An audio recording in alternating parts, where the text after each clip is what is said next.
Мына Түркістан қаласының Ақан Сері көшесі, инвалидный домның артындағы көшелердің, мына жас балдардың жүрісі мынау. Мына құдықшалардың аузының ашық жатқандарына қараңыздар мінекей.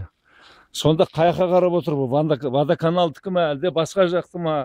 Тереңдігі 2 метр тереңдікі, 2 кодысы тұр ішінде. Ал енді бұл жерде бірнеше құдықшалардың аузы ашық тұр. Біреу мынау.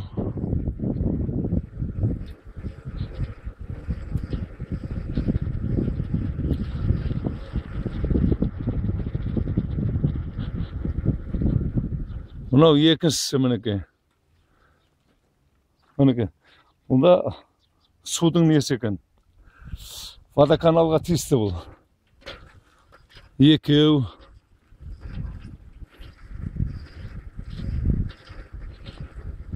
Жол-жөнекей бірнеше құдықшалардың аузы ашық жатыр.